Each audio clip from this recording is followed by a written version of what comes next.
सभी दोस्तों को सलाम नमस्कार। एक बार फिर से स्वागत है आपका स्टडी 11 में। मैं हाजिर हूँ Nadeem MCQs on modern Indian history chapter 1 part 2 के साथ। यानी जो के पार्ट 1 में भी हमने शेयर किए थे 5 क्वेश्चंस, और फिर यहाँ पर फिर 5 क्वेश्चंस हम आपके साथ शेयर कर रहे हैं। हाउ, व्हेन एंड वेयर, ये यहाँ MCQs on this chapter and this is the part 2। आइए, जैसे हम लोगों का नारा नेवर गिव अप, यानी स्टडी 11 नेवर गिव अप। तो आइए हम आपके साथ शेयर करते हैं पहला क्वेश्चन, और वो है choose the correct statement. In 1817 James Mill, a Scottish economist and political philosopher, published a massive 3-volume work, a history of British India. दूसरा स्टेटमेंट है कि in this he divided Indian history into 3 periods, ancient, medieval and modern. तीसरा है यहाँ पर both are correct, none of the above. तो पहला question तो हम जान रहे हैं कि पहला क्वेश्चन सही है। ये 1817 में जेम्स मिल ने एक किताब लिखी थी, जो यानी कि उस किताब पब्लिश हुई जिसका नाम था अ history of British India with 3 volume। दूसरा स्टेटमेंट में है कि उन्होंने भी 3 periods में बांटा था, लेकिन that was not ancient, medieval and modern, बल्कि वो था Hindu, Muslim and British government. जी हाँ, ब्रिटिश पीरियड जी।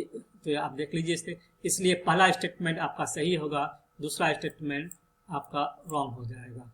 ठीक है, नेक्स्ट आते हैं हम और देखते हैं कि नेशनल आर्काइव्स ऑफ इंडिया के बारे में, कि नेशनल आर्काइव्स ऑफ इंडिया क्या है। ये कस्टोडियन है records of enduring value of the government of India. Government of India के लिए ये काफ़ी इम्पोर्टेंट है, अस्थाई मूल्य, वेरी इम्पोर्टेंट है। ठीक है, ये इसके स्थापना जो हुई थी 1891 में। 1891 में कहाँ हुई थी? कोलकाता में। उस वक्त इंडिया के गवर्नर जनरल कौन थे वो आप बताएंगे। ठीक है, 1891 के बाद 1893 में क्या हुआ था, कोई घटना बताएंगे आप जो बहुत इंपॉर्टेंट है इंडियन हिस्ट्री में।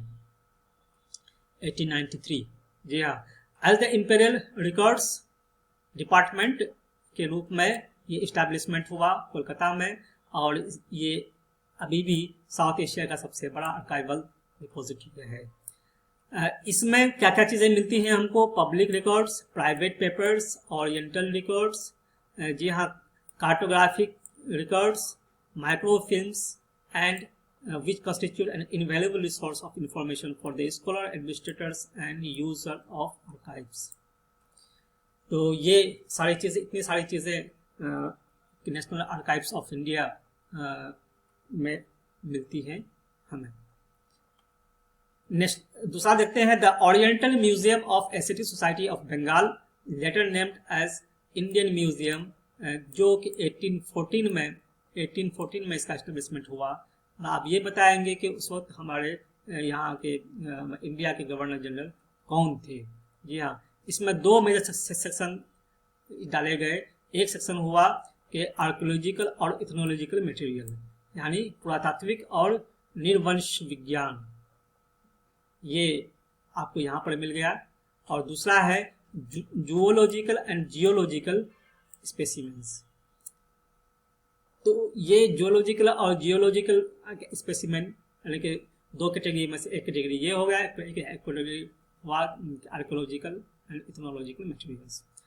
With the establishment of this museum, collection and display of the natural history specimen began in India. जैसे ही ये 1814 में इस्टेब्लिश हुआ, उसके बाद ये काम शुरू हो गया, इसका डिस्प्ले होना और इसका कंजर्व करना। उसके बाद आते हैं बॉटनिकल गार्डन ऑफ इंडिया। इसकी जो स्थापना हुई थी ये 1787 में हुई थी by the east India company. और इसका इस वक्त कौन थे गवर्नर जनरल, ये आपके लिए क्वेश्चन है। For the purpose of acclimatising new plants of commercial value and growing spices for trade, यानी ट्रेड के लिए स्पाइसेस को बढ़ावा देने के लिए नए नए प्लांट्स की डिस्कवरी ज़रूरी थी। तो अंग्रेज़ों ने बॉटनिकल गार्डन ऑफ इंडिया का फॉर्मुलेशन कर दिया 1787 में। लेकिन मेन जो बदलाव हुआ वो कब हुआ? 1793 में, जबकि विलियम रॉक्सबर्ग को यहाँ का इंचार्ज बनाया गया, यानी सुपरिंटेंडेंट ऑफ द गार्डन बनाया गया। 1793 में और दो घटनाएं होती हैं, उन दो वो कौन कौन सी दो घटना है वो आप लोग बताएंगे। जी हाँ, नेक्स्ट आते हैं और फिर देखते हैं कि पहला क्वेश्चन हम आपसे शेयर करते हुए, व्हेन वाज द पहला नहीं बल्कि दूसरा होगा, when was the national archives of India was established, 1891, 1911, 1921, 1931। Answer is here 1891। जी हाँ, 1891, जैसा कि आपको हमने बताया ही था कि 1891 में कोलकाता में इसका एस्टेब्लिशमेंट हुआ, और फिर जैसे ही कैपिटल न्यू दिल्ली शिफ्ट हुआ, ये भी न्यू दिल्ली रवाना हो गए 1911 में। नेक्स्ट आते हैं हम और देखते हैं कि दो यहाँ पर असर्शन और रीजन है। पहला क्या है, the practice of surveying also became common under the colonial administration. The British believed that a country had to be properly known before it could be effectively administered. इस असल में क्या दिया हुआ है कि मतलब सर्वेक्षण की जो प्रथा थी, यानी जो प्रैक्टिस थी, वो आम हो गई कॉलोनियल एडमिनिस्ट्रेशन में या कॉलोनियल एडमिनिस्ट्रेशन में। अब इसका कहना यह है कि भाई तो रीजन क्या था, the British believe that a country had to be properly known before it could be effectively administered. यानी अंग्रेजों का मानना था कि इससे पहले कि उस देश को ठीक से हम एडमिनिस्टर कर पाए, उसको उस पर राज कर पाए, तो वहाँ के रीति रिवाजों और सभी चीज़ों को जानना ज़रूरी है, तो वहाँ का सर्वे होना ज़रूरी है। तो अब आइए, only A is correct, only R is correct, A and R both are correct, and R is the correct explanation of A. A is correct, but R is not correct explanation of A. लेकिन चूंकि यहाँ पर दोनों बातें सही हैं और दोनों यानी कि R is the correct explanation of assertion A, so answer is 3.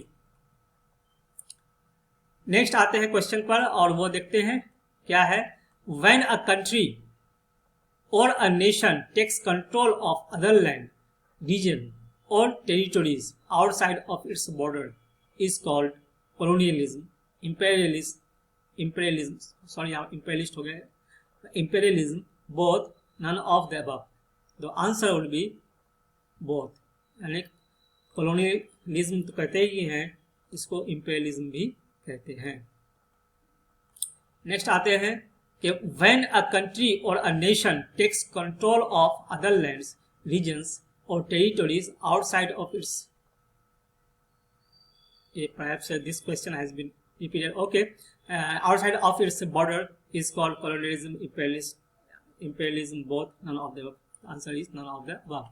Next question आते हैं और यहाँ पर इसको एक्सप्लेन करते हुए कि जब एक देश को दूसरा देश के अधीन किया जाता है, यानी कि जब एक देश को दूसरा देश उसको कब्जा कर लेता है, तो वो अपने सारे के सारे नियम वहां पर लागू करते हैं कब्जा किए हुए देश को।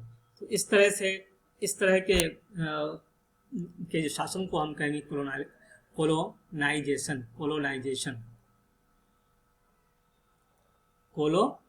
We refer to the process colonisation. ठीक है, नेक्स्ट आते हैं 10वें क्वेश्चन पर और ये देखते हैं कि what are the important sources of modern India. The books of contemporary authors and leaders, एक official records of the government like revenue records and administrative records, 2 personal diaries of leaders and oral evidences of the old age persons, newspapers and journals, local, national as well as international, and creative literature and paintings. All are correct, none of the above. तो यहाँ पर चूंकि सारे के सारे statement, यहाँ पर सारे के सारे जो एविडेंस के लिए जो हमारे पास ये सब सोर्सेस थे, ये सभी के सभी सही हैं, इसलिए जो आंसर होगा ऑल आर करेक्ट। आंसर होगा all are correct. That's all my friends. अगर आपको पसंद आए तो लाइक, शेयर और कमेंट कीजिए, साथ ही फीडबैक भी दें इसमें कौन कौन सी बातों की कमी रह गई या कौन सी चीज़ों में और सुधार लाने की आवश्यकता है। आपके कमेंट्स का बहुत बहुत मैं शुक्रगुजार रहूँगा। तो यहीं पर इजाज़त दें। Have a good day.